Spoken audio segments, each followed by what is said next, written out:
માર્કેટમાં આગની ઘટના સામે આવી છે। આગની ઘટનાની જાણ થતાં જ ફાયર વિભાગની ટીમ પણ ઘટના સ્થળે પહોંચી હતી। દુકાનમાં આગ લાગતા દોડધામ મચી। આગમાં દુકાન સંપૂર્ણ બળીને ખાખ। ફાયર વિભાગની 6 ટીમ ઘટના સ્થળે। એસીમાં શોર્ટ સર્કિટથી આગ લાગ્યાની આશંકા। સદનસીબે ઘટનામાં કોઈ જાનહાનિના સમાચાર નથી। તો સુરતમાં ફરી એક વખત આગની ઘટના સામે આવી છે। ટેક્સટાઇલ માર્કેટમાં આગની ઘટનાથી દોડધામ મચી હતી। ઘટનાની જાણ થતાં જ ફાયર વિભાગની 6 ટીમ ઘટના સ્થળ પર પહોંચી હતી। પાણીનો મારો ચલાવી આગ પર કાબુ મેળવવાના પ્રયાસ કરાયા। એસીમાં શોર્ટ સર્કિટથી આગ લાગી હોવાની આશંકા છે।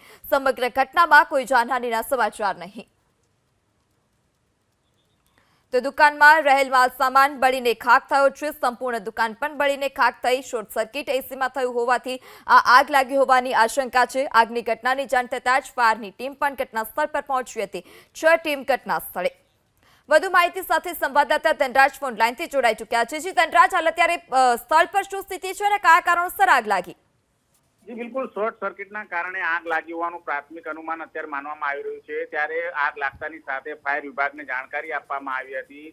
સુરત મહાનગરપાલિકાનો ફાયર વિભાગ જે તાત્કાલિક ધોરણે ટેક્સટાઇલ માર્કેટ ખાતે પહોંચી હતી અને અશોકા માર્કેટ છે એની એક દુકાનમાં એસીના ભાગે શોર્ટ સર્કિટ થયું હતું। ત્યારબાદ આગ છે વિસ્તરે તે પહેલા જ કાબુ મેળવી લેવામાં આવ્યું હતું। જોકે આગની અંદર દુકાનમાં રહેલો જે માલ સામાન હતો બળીને ખાખ થઈ ગયો હતો। આ ઘટનામાં કોઈ જાનહાનિ થવા પામી નથી, પરંતુ જે પ્રમાણે માર્કેટની અંદર આગજનીની ઘટના ઘટતી હોય છે ત્યારે જે ફાયર વિભાગ છે તાત્કાલિક ઘટના સ્થળે દોડી આવે છે। 6 જેટલા ફાયર ફાઈટરો ઘટના સ્થળે પહોંચીને કાબુ લીધી હતી।